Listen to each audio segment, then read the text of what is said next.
ठीक है, आज हम ये श्लोक डिस्कस करेंगे। बहुत इंटरेस्टिंग श्लोक है और बहुत इंपॉर्टेंट भी है। गाते हैं। कर्मणोऽपि बोद्धव्यं बोद्धव्यं च विकर्मणः अकर्मण अकर्मणश्च बोद्धव्यं गहना कर्मणो गतिः।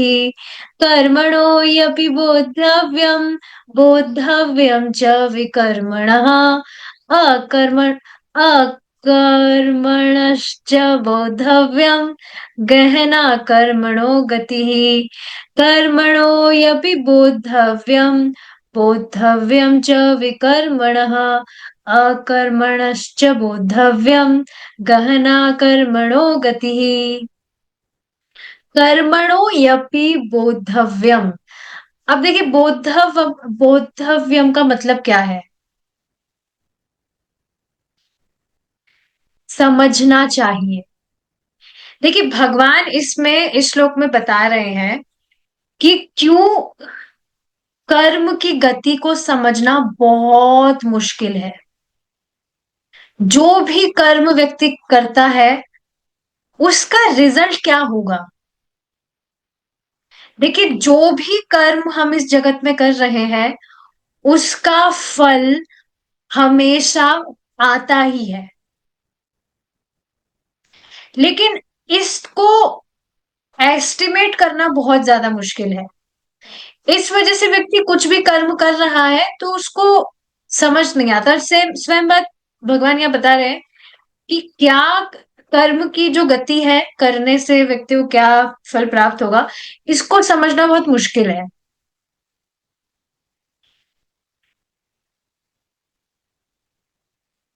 कोई कहे कि क्यों समझना चाहिए। भगवान कह रहे बोद्धव्य समझना चाहिए। क्यों समझना चाहिए? क्यों समझे हम? अगर नहीं समझोगे तो लंबा बिल बन जाएगा और जिसकी वजह से दोबारा जन्म लेना होगा। तो इस वजह से समझना बहुत ज्यादा मुश्किल है कि हम जो कर रहे हैं उसकी क्या गति है। अगर व्यक्ति को बोध होता है तो फिर वो उन कर्मों को करने से बचेगा जो उसके दोबारा जन्म का कारण बनेंगे। तो भगवान यहाँ बता रहे हैं बोधव्यम मतलब समझना चाहिए कि क्या कर्म है। ठीक है, अब देखिए, कर्मणो यपि बोधव्यम, ये समझना चाहिए कि क्या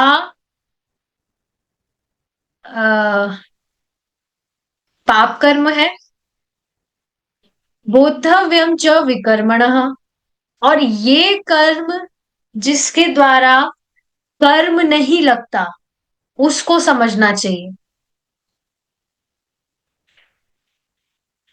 अकर्मण अकर्मणश्च बोद्धव्यम गहना कर्मणो गति ही। और कर्म की गति बड़ी कठिन है। लोग समझ नहीं पाते जो कर्म कर रहे हैं उसका क्या परिणाम है। तो ये बात यहाँ पर बताई जा रही है कि व्यक्ति को समझना चाहिए कि क्या कर्म उसे करना है और उसकी क्या गति होती है। कर्म की गहनता को जानना अति कठिन है। अतएव कर्म विकर्म और अकर्म के स्वरूप को भली भांति जानना चाहिए। भगवत गीता 4.17। देखिए, इस बात को पहले समझना चाहिए कि मनुष्य जीवन में उत्तरदायित्व लेना बहुत जरूरी है। क्योंकि हमें ऐसी चेतना मिली है, ऐसी बुद्धि भगवान के द्वारा दी गई है जिससे व्यक्ति सही गलत में भेद कर सकता है। एक पशु कुछ भी सही गलत में भेद नहीं कर सकता है। आप उसको कुछ खाना डालकर आएंगे और उसमें कुछ पॉइजन भी मिला होगा तो उसको कुछ पता नहीं है, वो तो देखकर खुश होगा, वह खाने की चीज है और उसको वो खा जाएगा।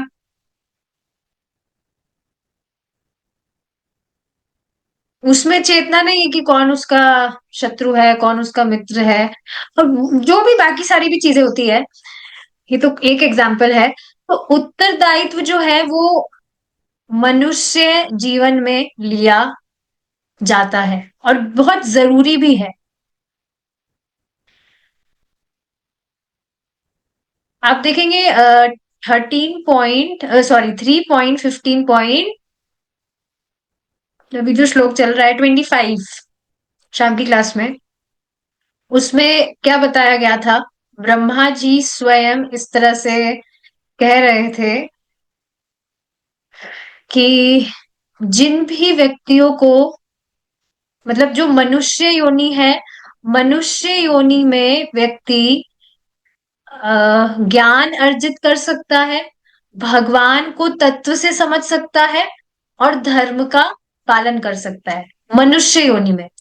और ये मनुष्य योनि वह योनि है जिसकी लालसा, जिसको प्राप्त करने की लालसा ब्रह्मा जी और देवतागण भी करते हैं। क्योंकि देखिए ये जो मनुष्य योनि है, एकमात्र इसी में व्यक्ति भगवान का अच्छे से भजन करके बहुत ही जल्दी भगवान के धाम लौट सकता है। एकदम जो परफेक्ट,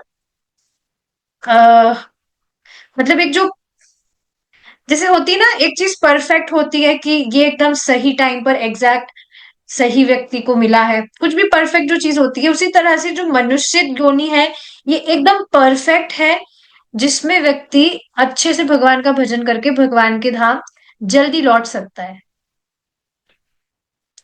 बाकी ऊपर के जो लोग हैं उसमें उनकी मतलब उम्र भी बहुत ज्यादा होती है, और उसके अलावा वहां पर भक्ति व्यक्ति नहीं कर सकता है, क्योंकि वहां पर ज्यादा जो इंद्रिय तृप्ति के साधन है वो अधिक होते हैं। आप देखेंगे यहाँ मनुष्य योनि में जो भी इंद्रिय तृप्ति वगैरह अपराध माना जाता है, पाप वगैरह माना जाता है, जिसके लिए व्यक्ति को नरक जाना होता है, स्वर्ग में वो सिस्टम नहीं है। वहां पर व्यक्ति को नर्क नहीं, व्यक्ति नर्क नहीं जा सकता है वहां पर, वहां पर अगर वो इंद्रिय तृप्ति कर भी रहा है तो, कि वहां का सिस्टम ऐसा ही है। पर इंद्रिय तृप्ति से व्यक्ति सुखी नहीं होता, ये समझना चाहिए। अगर कोई भक्त इस क्लास को सुने और उसके दिमाग में आए वाह वहां पर कोई पनिशमेंट नहीं मिलता, फिर तो वहां पर जाना चाहिए, पर वहां पर भी मृत्यु आती है। और जो सुख भगवान की सेवा में है वो सेंस ग्रेटिफिकेशन में कभी भी नहीं है। तो ये चीज है कि व्यक्ति मनुष्य योनि में उत्तरदायित्व से लेना चाहिए, और व्यक्ति अपने भविष्य में, भविष्य के बारे में निर्णय ले सकता है कि उसे आगे जाकर कहाँ बढ़िया जॉब मिलेगी। है ना, ये बढ़िया वो निर्णय ले सकता है। सही बात है कि नहीं? नहीं, देखिए ये बहुत इंपॉर्टेंट चीज है कि व्यक्ति समझ सकता है कि अभी वो भक्ति करेगा तो वो आगे जाकर भगवान के धाम लौटेगा ही। जैसे आज का देखिए जो श्लोक था वो कितना एनकरेजिंग था, सुबह की गीता क्लास में, जिसमें बताया जा रहा था कि कोई व्यक्ति निष्काम भक्ति भी नहीं कर पा रहा है लेकिन सकाम भक्ति कर रहा है, तो वह भी सकाम भक्ति समझ रहे हैं, उसकी मति है कि भाई बच्ची की शादी करानी है, या बच्चे का स्कूल में एडमिशन कराना है, या जो भी शादी में जाना है, ये करना है, जो भी उस, जो भी एक व्यक्ति की चेतना होती है, भौतिकतावादी व्यक्ति की। लेकिन अगर वह भी भक्ति कर रहा है भगवान की, एक्सक्लूसिव समय निकाल कर डेफिनेटली, तो वह भी भगवान के धाम लौटेगा, भगवान उसको भी अपना धाम देंगे। सोचिए कितना अमेजिंग है। ना आपको कुछ अपना घर छोड़ने की जरूरत है, ना जॉब छोड़ने की जरूरत है, जिस भी स्थिति में आप रह रहे हैं वहीं से आप भक्ति कर सकते हैं। और कुछ नई बात तो है नहीं, वही हमें हमारा 16 माला का जप करना है, नियमों का पालन तो हो ही जाता है, उसमें कुछ करना नहीं होता है, उसमें कुछ नहीं करना होता है। ये भी एक इंटरेस्टिंग चीज है। 4 नियम भंग करने के लिए बहुत मतलब एनर्जी लगानी पड़ती है और बहुत खर्चा होता है। तो 4 नियम में क्या है, वो चीजें हमें नहीं करनी है, और उसको करना नहीं है, उसको नहीं करना है। मतलब ऐसा नहीं है कि उसको करना है उसको आपको नहीं करना है, ये चीजें हैं। और भगवान का प्रसाद पाना है और भगवान के विषय में सुनना है, बस। कुछ भी तो नई चीज नहीं है। और सिर्फ ऐसा करके, और ठीक है अपना जॉब व्यक्ति करे, अपना गृहस्थी वगैरह जो भी है वो करे, और ऐसा करके भी वो भगवान के धाम लौट सकता है। So this was quite encouraging. चलिए यहाँ पर देखिए, सुबह तो ठीक है, श्लोक तो डिस्कस हुआ था, लेकिन जो अंदर की बात थी वो मैं बता देती हूँ। देखिए, जो भगवान श्लोक में बात कह रहे हैं ये बिल्कुल सही है, लेकिन आप देखेंगे इसमें थोड़ा घुमाकर बात बताई गई है, कुछ नई बात नहीं बताई गई है। आप सोचिए, शुरू में जो व्यक्ति है वो भक्ति में आता कैसे है? वो थोड़ा ये साइड में पॉइंट आया इसलिए मैं डिस्कस कर रही हूँ। भक्ति में आता कैसे है व्यक्ति? मतलब शुरू से ही तो इतना डेडिकेटेडली वो सब कुछ फॉलो नहीं करता है, शुरू से ही तो निष्काम भक्ति वो नहीं कर रहा होता है। शुरू से ही भक्ति वो करता है तो उसके मन में बहुत इच्छाएं होती है, लेकिन आप देखेंगे सकाम भाव से भी भक्ति करते करते करते कब वह निष्काम हो जाता है उसको खुद को भी मालूम नहीं चलता है। और ये यहाँ पर उपस्थित जो भी भक्त है, सभी के साथ ऐसा हुआ है। जिसे मेरी कुछ ऐसी ग्रॉस तो कुछ इच्छा नहीं थी, पर मेरी एक इच्छा थी कि मुझे इस दुनिया का सबसे कॉन्फिडेंट व्यक्ति बनना है। क्योंकि ये एक एकमात्र यही चीज थी जिससे मैं बहुत ज्यादा स्ट्रगल कर रही थी। मेरी, मतलब बोलती ही नहीं निकलती थी, कोई भी सामने आता था मेरा हार्ट जो था वो बहुत ज्यादा हार्ट बीट करने लग जाती थी और बहुत हेजिटेशन होता था। तो मैं इस इच्छा को मैंने एक पेपर में लिखा था, किसने बताया था मुझे, तो मैंने पेपर में लिखकर और आई वॉज चांटिंग। और अभी अब देखिए भगवान की कृपा से, आप भक्तों की कृपा से हम यहाँ पर क्लासेस डिस्कस करते हैं।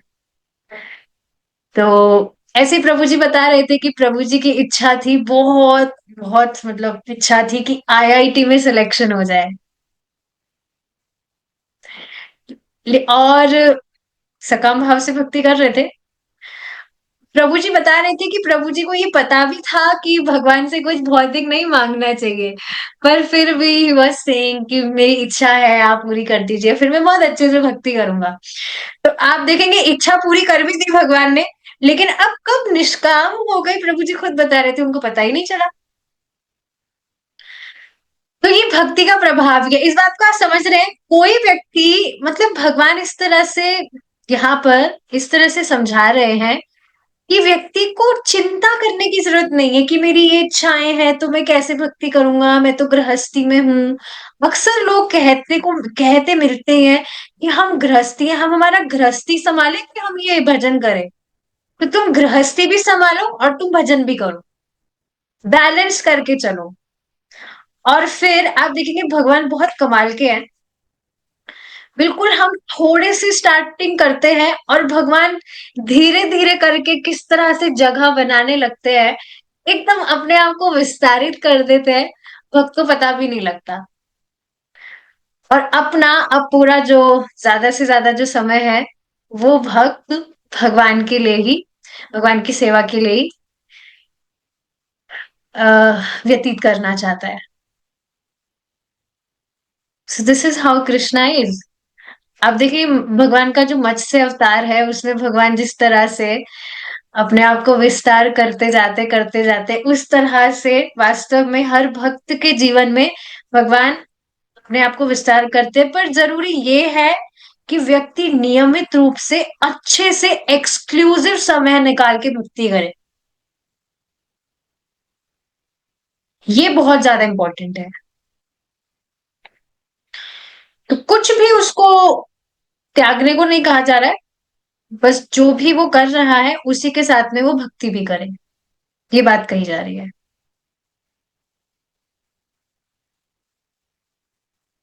एक और बात यहाँ पर मैं कहना चाह रही थी, क्या बात थी, एकदम से स्लिप हो गई।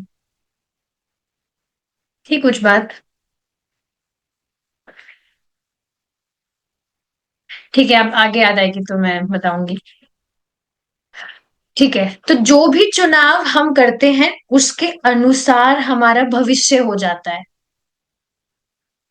और हम प्रेजेंट में क्या चुनाव कर रहे हैं ये हमारे ज्ञान और संग पर निर्भर करता है। जो जो हमारा श्लोक चल रहा है उसी पर हम डिस्कशन कर रहे हैं कि हमारा जो भी डिसीजन होगा वो बिल्कुल किस बात पर निर्भर करता है, हमारे ज्ञान के ऊपर, और हम किन लोगों के साथ में संग कर रहे हैं उनके ऊपर।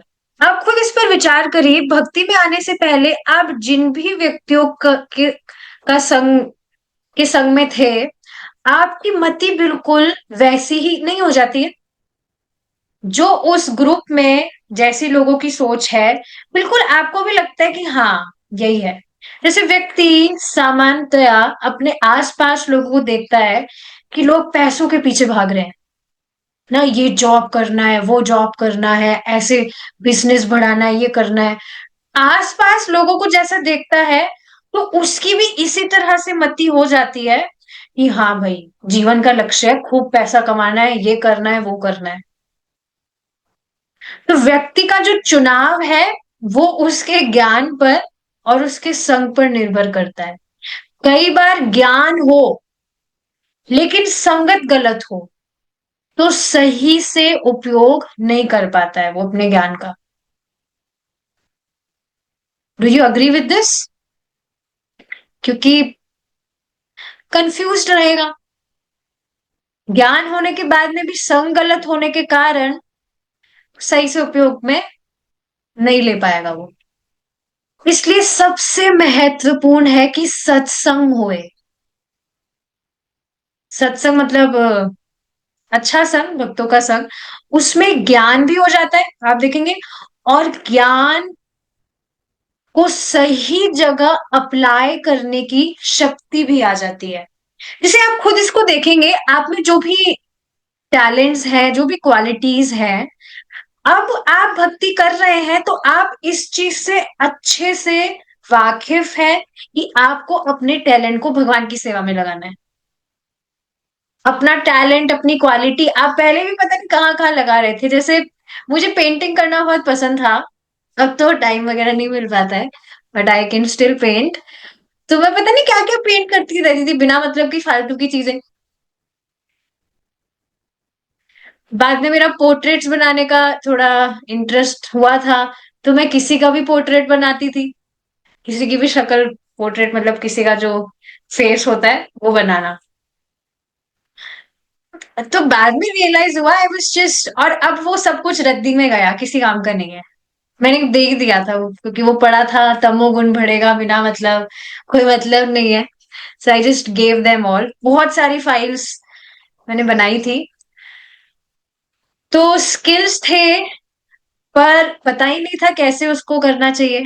अब वही स्किल्स अगर भगवान की सेवा में लगते हैं, भगवान की मैं कुछ पेंटिंग वगैरह बना रही हूँ, या ऑल्टर वगैरह में भी कुछ पेंटिंग आप देखेंगे, भगवान का आप दर्शन करते हैं तो भक्त कितनी क्रिएटिविटी करते हैं। कभी कुछ कुछ आर्ट, कुछ क्राफ्ट वगैरह के आइटम हैंग करते हैं भगवान के आसपास में, मतलब ऑल्टर के डेकोरेशन में जो भी होता है।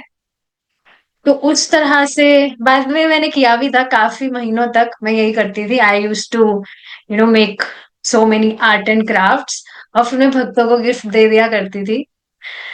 लेकिन अब तो नहीं मिल पाता है टाइम। तो हाँ, ये सारी चीजें हैं कि टैलेंट व्यक्ति के पास में होता है, ज्ञान होता है, लेकिन सही संगत होने पर, सही जगह पर उसे अप्लाई करना वो सीखता है। जैसे देखिए, पता है कि सुबह 4 बजे उठना चाहिए, पर भक्तों के संग में ही हम उठ पाते हैं। आप देखिए, इस बात को बिल्कुल सत्यापित करेंगे, आप में से काफी भक्त होंगे जो पहले भी जल्दी उठते होंगे। जैसे मैं भी उठती थी जल्दी, लेकिन मेरा कुछ और मतलब भक्ति तो नहीं कर रही थी। तो सुबह जल्दी उठ के या तो मुझे वॉक पर जाना था, या मैं कुछ योगा वगैरह प्रैक्टिस करती थी, और उसमें भी क्योंकि संग तो था नहीं तो वो रेगुलर नहीं थी।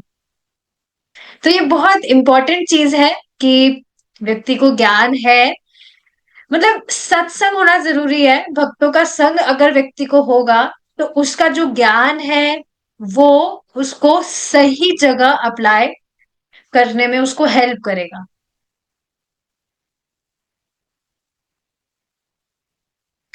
तो ये सारी चीजें हैं।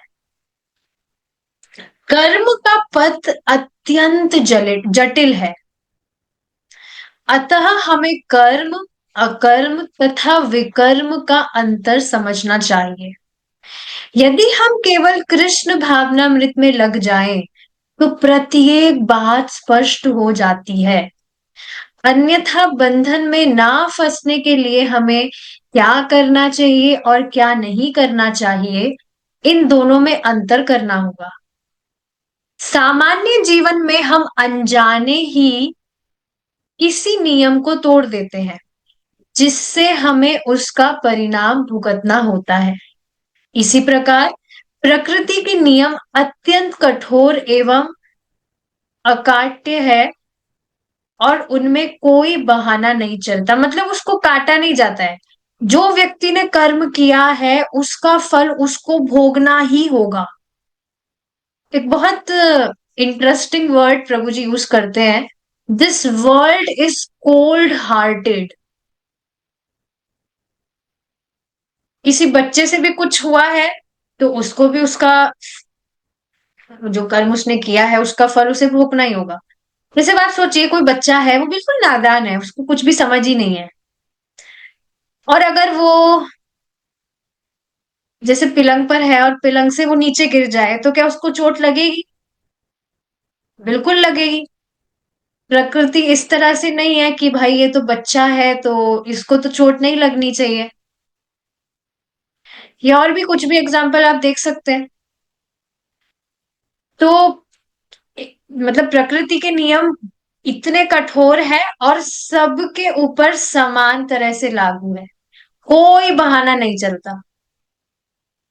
प्रकृति का यह नियम है कि अग्नि जलाती है, और यदि बच्चा भी उसे छू लेता है तो वह अबोध और दोष रहित होने पर भी जल जाता है। अतः हमें अपने कर्म का पथ अत्यंत सावधानी के साथ चुनना होगा। इससे कि पहले हम आगे बढ़े, इसको आप अब भगवान पर अप्लाई करिए। भगवान इतने दयालु है, स्पेशली भगवान नाम प्रभु, भगवान अपने नाम में अवतरित हुए हैं, इतने दयालु है कि कोई भी व्यक्ति कैसे भी भगवान का नाम ले वह उसको लाभान्वित करेगा ही। कोई कैसे भी नाम ले रहा है। देखिए ये बात मुझे बहुत ही ज्यादा अच्छी लगती है, बहुत अमेजिंग लगती है। और देखिए जब हम जैसे जैसे नाम की महिमा सुनते हैं, जितनी हम नाम की महिमा सुनेंगे, बहुत ज्यादा जरूरी है कि हम ज्यादा से ज्यादा नाम महिमा सुने। अभी तो हम स्मॉल बुक्स डिस्कस कर रहे हैं, बाद में मौका मिला तो देखेंगे हम, कुछ हम करें, और बीच बीच में हम करते ही हैं डिस्कस काफी काफी सारी चीजें। प्रभु जी ने कुछ समय पहले ग्रुप पर नाम महिमा का एक पूरा लेक्चर भेजा था, परम पूज्य राधा गोविंद महाराज के द्वारा दिया गया है। आप प्लीज अपने फ्री टाइम में उसको सुना करिए। प्रभु जी बता रहे थे कि प्रभु जी ने उसको 14 बार सुन लिया, और वो कोई छोटा सा लेक्चर नहीं है, उसमें बहुत सारी सीरीज है, बहुत बहुत बड़ा है वो। मतलब इतना बड़ा भी नहीं है कि सालों लग जाएंगे, विथ इन फ्यू वीक्स वो हो जाएगा अगर आप उसको सुनेंगे तो नियमित रूप से। उसको प्लीज आप सुनिए, सुनिएगा। उसमें कितना अच्छे से महाराज ने समझाया है भगवान की नाम की महिमा। भगवान की नाम, देखिए भगवान का नाम ही तो है जो एकमात्र हमें भगवान की प्राप्ति कराएगा। Is it not? तो हम जितनी नाम की महिमा सुनते हैं उतना हम अपराधों से बचकर अच्छे से अटेंटिवली और आदर पूर्वक जप करने का प्रयास करते हैं। तो हाँ, बात ये आ रही थी कि कोई भी व्यक्ति किस भी तरह से नाम ले उसको लाभान्वित करेगा ही। तो आप बताइए, अगर कोई व्यक्ति, उसको इस बात पर विश्वास हो जाए तो वो कितना मतलब लग जाएगा दूसरों को नाम देने में, मतलब दूसरों को बताने में कि भाई भगवान का नाम जप करो, कैसे भी अब आप उसको कराए, उसको वो लाभान्वित ही करेगा। जैसे एक व्यक्ति थे, कुछ महीनों पहले की बात है, तो वो चले गए। तो उनसे भी बाद में मुझे पता लगा था that he was also an atheist, कि उनको कुछ मतलब मतलब उनको पसंद नहीं था कि भगवान भगवान भगवान की सेवा करना, ये करना वो करना। लेकिन बाद में बता रहे थे कि मैंने जब भगवत गीता पढ़ी, मतलब I was fed up with my life, तो मैं कुछ ढूंढ रहा था कुछ, तो मुझे पता लगा भगवत गीता पढ़नी चाहिए, उसमें सारे सोल्यूशन है। उसको पढ़कर मुझे इतना तो समझ आ रहा था कि हाँ, कोई कंट्रोलर तो है जो सारी चीजें कंट्रोल कर रहा है, अपने आप तो चीजें नहीं हो रही है बाय चांस। बाद में when he associated with me, तो पता लगा कि वो जो व्यक्ति है, वो जो कंट्रोलर है, ही इज कृष्णा। तो काफी महीनों तक उन्होंने, मतलब जब भी किया था, और प्रभुपाद जी की एक पुस्तक भी उन्होंने कंप्लीट कर ली थी ऑलमोस्ट। तो यही मैं सोच रही थी कि उन्होंने जितनी भी मात्रा में नाम जप किया है, उससे उन्हें लाभ ही हुआ है। कहाँ उनकी मति थी कि भगवान वगैरह कुछ नहीं, भगवान की कुछ सेवा वेवा नहीं करनी है, कुछ भगवान नहीं होता है, कहाँ तो उनकी ये मति थी। और बाद में अब ऐसा समय आया कि वे स्वयं योजना बनाकर भगवान का नाम जप कर रहे थे। हाँ, अब वो वापस से डिस्ट्रैक्ट हो गए, वो अलग बात है। लेकिन फिर भी जितना भी नाम जप उन्होंने किया है, उससे उन्हें लाभ हुआ है। और आगे भगवान वापस से उनको भक्ति में लेकर आएंगे।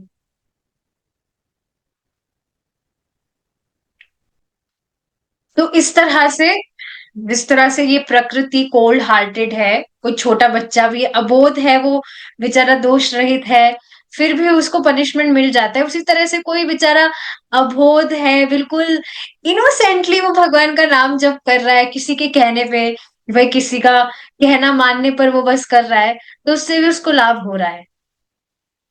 सोचिए, सिर्फ एक नाम से तो अनंत जन्म के पाप नष्ट हो ही गए, कभी के। अब जितनी बार भी व्यक्ति नाम बोल रहा है, he is running towards Krishna. उसका जो दूषण है उसके हृदय का, वो अब बस हटता जा रहा है, जितनी बार भी वो नाम बोल रहा है। इस बात को देखिए, समझने का प्रयास करना चाहिए कि ऐसे बहुत सारे लोग हैं जिनको अभी तक, जिनके अकाउंट में भक्ति का बीज अभी तक गया भी नहीं है। बहुत सारे लोग हैं, और हमको नहीं पता कि वो लोग कौन है। वो व्यक्ति आपका कोई पड़ोसी भी हो सकता है, या आपका कोई टीचर भी हो सकता है, so called what ever faculty वगैरह। कोई भी वो व्यक्ति हो सकता है जिसके अकाउंट में भक्ति का बीज गया भी ना हो। तो हमें नहीं पता वो व्यक्ति कौन है, इस वजह से सब ट्राई करना चाहिए, जाड़े देखो तारे कहो कृष्ण उपदेश। ट्राई करना चाहिए, जो भी दिखे बस उसको एक, मतलब एक गोली तो लगाई देनी चाहिए, मतलब उसको भगवान का, उसको ट्राई करना चाहिए कि वो भगवान का नाम जप करे, भगवान की कुछ बात सुने। और देखिए, एक और आप सबके साथ में मैं एक टिप शेयर करना चाहती हूँ, मतलब इसमें ज्यादा आप टाइम खराब मत करिएगा, ये जो बात मैं बता रही हूँ। पर देखिए, शुरू में डायरेक्टली किसी व्यक्ति को आप भगवान की बात बताएं, मतलब मैंने ये चीज ऑब्जर्व की है, इस वजह से मैं इसको बता रही हूँ। तो व्यक्ति समझ नहीं पाता है, वो समझता है अरे ये ऐसे ही कुछ भी, पता नहीं तो, मतलब काफी लोगों की, एटलीस्ट अभी लोगों की ये धारणा होती है कि जो भक्ति वगैरह है वो तो जो बैकवर्ड माइंडेड जो लोग होते हैं उनके लिए है। काफी लोग इस तरह से सोचते हैं कि ये तो मॉडर्न जमाना है, इसमें तो मजे करना चाहिए, एंजॉय करना चाहिए, एंड ऑल दोस थिंग्स। तो स्टार्टिंग में you should try to develop a nice friendship with a person. परम पूज्य सच्चिदानंद स्वामी महाराज के लेक्चर सुन रही हूँ इन दिनों, तो महाराज यही सारी चीजें बताते हैं that we should try to develop a nice connection, and we should be compassionate. मतलब हमारे हृदय में, मतलब सामने वाले से हम एक अच्छा कनेक्शन बनाए, we should always strive to do that. जब हम अच्छा कनेक्शन सामने वाले से बनाएंगे ना, मतलब एक मित्रता हम उससे करेंगे, तो वो समझेगा कि हाँ ये बहुत अच्छा व्यक्ति है। फिर बाद में अगर आप उसको कुछ बात कहते भी है, जैसे आप बताते हैं अपने अनुभव उससे शेयर करते हैं, किस तरह से मैं चांटिंग कर रहा हूँ, इस तरह से जो भी आप करते हैं, मैं बुक्स पढ़ रहा हूँ, तो उनके लिए बहुत ही इजी हो जाता है आपकी बात को स्वीकार करना। इस बात को आप समझ पा रहे होंगे। और इसमें ज्यादा कुछ टाइम लगता नहीं है। So this is something which I have observed and I'm striving to do this. ठीक है, आगे देखते हैं। अतः हमें अपने कर्म का पथ अत्यंत सावधानी के साथ चुनना होगा, अन्यथा प्रकृति के कठोर नियम हमें बांध कर कष्ट पहुंचाएंगे। कैसे कष्ट पहुंचाएंगे? दोबारा जन्म देकर। इसलिए यह जानना आवश्यक है कि कौन सा कर्म किया जाए और किससे बचा जाए। स्पष्ट बात है, जो भी कर्म आप कृष्ण के संबंध में कर सकते हैं उसको किया जाना चाहिए। जिसको आप कृष्ण से के संबंध में कर ही नहीं सकते हैं उसको त्याग देना चाहिए। It's just that easy. कर्म शब्द निर्धारित कर्तव्यों का सूचक है। विकर्म शब्द उन कार्यों का सूचक है जो मनुष्य के निर्धारित कर्तव्यों के विरुद्ध है। अकर्म शब्द उन कार्यों का सूचक है जिनका कोई फल नहीं होता। अब ये तीनों आप वर्ड समझ पाए? अभी तक दिमाग में चल रहा होगा कि ये कर्म विकर्म अकर्म है क्या, इनकी डेफिनेशन तो बताओ भाई। तो यहाँ पे प्रभुपाद जी बताने वाले थे, इस वजह से मैंने नहीं बताया था। अब देखिए, कर्म का अर्थ क्या है? कर्म शब्द निर्धारित कर्तव्यों का सूचक है, कि व्यक्ति जैसे गृहस्थी में है तो गृहस्थ आश्रम में उसके जो भी कर्तव्य होते हैं उसको वो करता है। ये एक एग्जाम्पल है गृहस्थी का। ऐसे व्यक्ति जो भी अपना काम करता रहता है तो उसमें उसकी कर्तव्य बुद्धि होती है कि मुझे ये करना है, उसको कहा जाएगा कर्म, मतलब नॉर्मल जो कर्म है।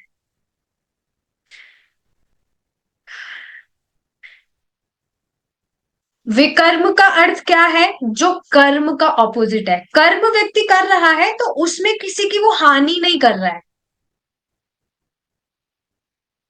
कर्म मीन्स न्यूट्रल।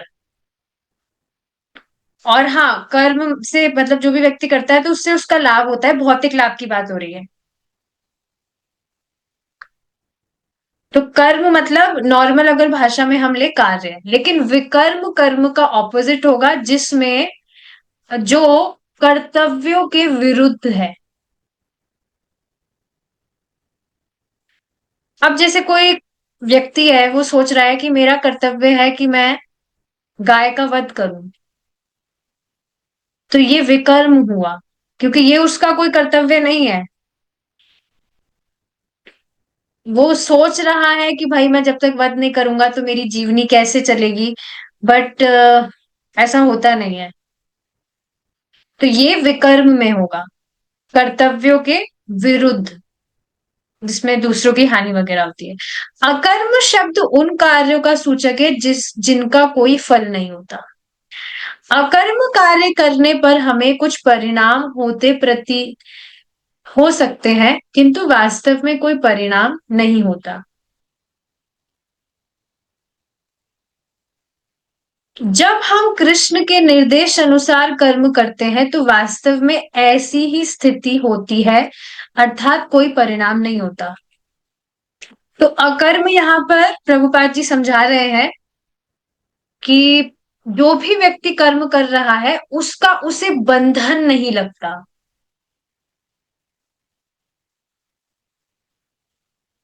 तो जब हम कृष्ण के निर्देश अनुसार कर्म करते हैं तो वास्तव में ऐसी ही स्थिति होती है, अर्थात कोई परिणाम नहीं होता। यदि हम किसी की हत्या करने की ठान ले तो राज्य की सरकार हमें प्राण दंड दे सकती है। ऐसे में हमारे कर्म विकर्म कहलाते हैं। विकर्म आपको समझ आया होगा, जिसमें व्यक्ति कुछ कर्म कर रहा है तो उस सामने वाले की कुछ हानि वगैरह हो रही है, जिसका उसे पनिशमेंट भी मिलता है। भाई गलत कार्य करेगा तो पनिशमेंट उसको मिलेगा ही, क्योंकि वह निर्दिष्ट कर्मों के विरुद्ध है, इलीगल जिसे कहा जाए। किंतु यदि सरकार हमें सेना में भर्ती कर ले और हम युद्ध में लड़ते हुए किसी का वध कर दे, तो हमें फल नहीं भोगने पड़ते और इसे अकर्म कहते हैं। तो देखिए, इसमें व्यक्ति कर्म कर रहा है, लेकिन वह उसका मतलब एक जो कर्तव्य है, मतलब एक तरह से कर्तव्य है, पर वह सरकार के ऑर्डर पे उस तरह का कर्म कर रहा है। तो अब वो युद्ध वगैरह लड़ रहा है जिसमें सामने वाले की मतलब उसको वो मार भी रहा है, उसका वध भी कर रहा है, लेकिन वह अकर्म होगा क्योंकि उसका फल उसे नहीं भोगना होता है। पहली अवस्था में हम अपनी सनक के अनुसार करते होते हैं, और दूसरी में सरकार के निर्देश अनुसार कर्म करते हैं। अब सोचिए, वही जो सैनिक है, अगर वो उसको मतलब कुछ भी पिस्तौल वगैरह मिली है, और अब वो ऐसे ही किसी पर उसको गुस्सा आया और उसको ही उसने गोली से उड़ा दिया, तो अब उसका दंड उसको बिल्कुल मिलेगा और वह कहलाएगा विकर्म, क्योंकि अब वह उसकी ड्यूटी से बाहर उसने किसी को भी मार दिया, तो वह हुआ विकर्म और उसका उसे दंड भी भोगना पड़ेगा। तो पहली अवस्था जो कि विकर्म है, उसमें व्यक्ति अपनी सनक के अनुसार कर्म करता है, और दूसरी में सरकार के निर्देश अनुसार कर्म करता है। इसी प्रकार जब हम कृष्ण के निर्देश अनुसार कर्म करते हैं, तो हमारे कार्य अकर्म कहलाते हैं, क्योंकि इस प्रकार के कर्म का कोई फल नहीं होता। अब देखिए, बहुत इंटरेस्टिंग बात है, अगर हम भगवान के लिए कुछ काम कर रहे हैं उसका कुछ भी फल नहीं होता, मतलब एक तरह से ऐसा लग रहा है कि हम जो भी कर रहे हैं उसका कुछ फल नहीं होता, मतलब हमें कुछ फल ही नहीं मिलेगा। यहां पर फल की बात आ रही है कि जो कर्म बंधन है वो व्यक्ति को नहीं लगेगा, जिसको प्रभुपाद जी ने गवर्नमेंट वाले एग्जाम्पल से समझाया, सेनक वाले सनक सॉरी सेना वाले एग्जाम्पल से समझाया। तो फल नहीं होता का मतलब है कि कर्म बंधन व्यक्ति को नहीं लगता। क्या इस बात को समझ पा रहे हैं? मुझे चैट पर बताइएगा अगर इन दोनों में अर्थ समझ मतलब इन दोनों का अर्थ समझ आया हो तो। विकर्म का अर्थ है कि व्यक्ति कुछ कर्म कर रहा है, लेकिन उससे दूसरों की कुछ हानि हो रही है जिसका उसे दंड प्राप्त होता है। कर्म वो कर रहा है तो कर्म में तो ऑफ कोर्स उसको बंधन वगैरह लगता ही है, लेकिन अकर्म क्या होगा, जिसमें व्यक्ति कर्म कर रहा है लेकिन उसका कुछ भी बंधन उसको नहीं होता है, उसको बंधन नहीं लगता है, क्योंकि वह कृष्ण के निर्देश के अनुसार कर्म कर रहा है।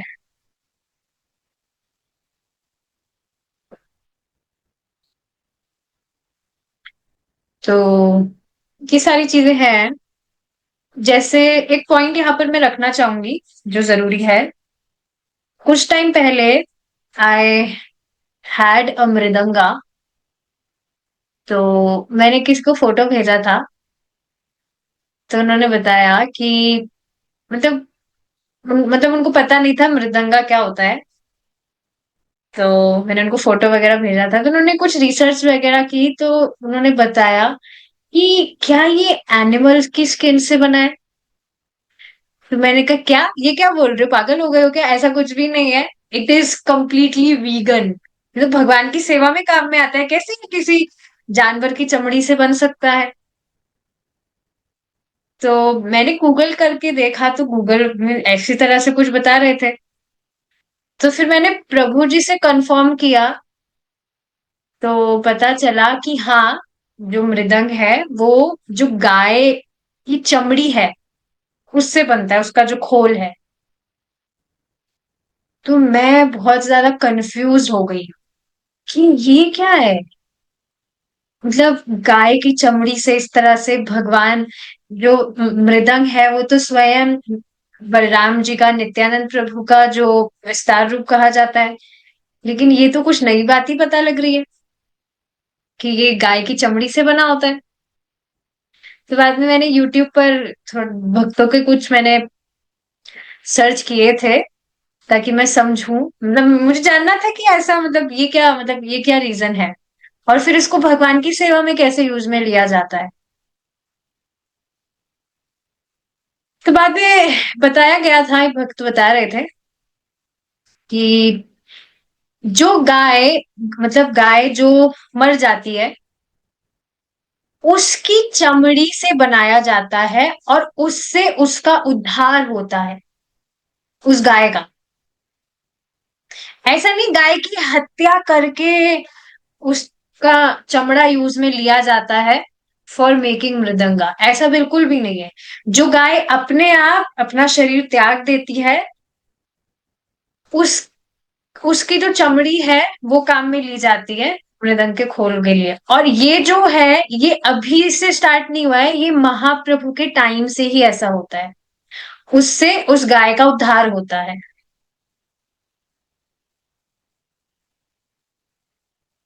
तो अब मैंने ये बात यहाँ पर क्यों समझाई, ये हुआ अकर्म। इस तरह से आप सोचिए, जो जो भी चमड़ा है वो तो कितनी खराब चीज मानी जाती है। We can't wear leather, is it not, we can't wear leather. Leather के कुछ कपड़े वगैरह पहनते हैं लोग, जैकेट वगैरह पहनते हैं, जूते वगैरह पहनते हैं, बैग भी लटकाते हैं। तो हम ये सब नहीं कर सकते हैं, because this is not good. लेकिन अब वही आप देखेंगे, मृदंग में भी चमड़ा यूज किया गया है गाय का, लेकिन वो भगवान की सेवा के लिए है। अब ऐसा नहीं कह सकते कि हम भगवान का जो पोशाक है वो भी हम चमड़े का बनाए, भगवान की सेवा के लिए होगा ना, नहीं, इस तरह से नहीं, वो अशुद्ध माना जाता है। पर सिर्फ गाय का जो चमड़ा है वो मृदंग के लिए यूज किया जाता है, और उससे गाय का उद्धार होता है। और ये महाप्रभु के टाइम से ही हो रहा है। तो आई होप विकर्म और अकर्म में आप भेद समझ पाए होंगे। ठीक है, आ गया समझ। Very nice, very intelligent devotees. अब आगे का ये जो श्लोक है, इसको भगवान ने चाहा तो हम कल डिस्कस करेंगे। We will stop here now. Hare Krishna. जय श्रीला प्रभुपाद।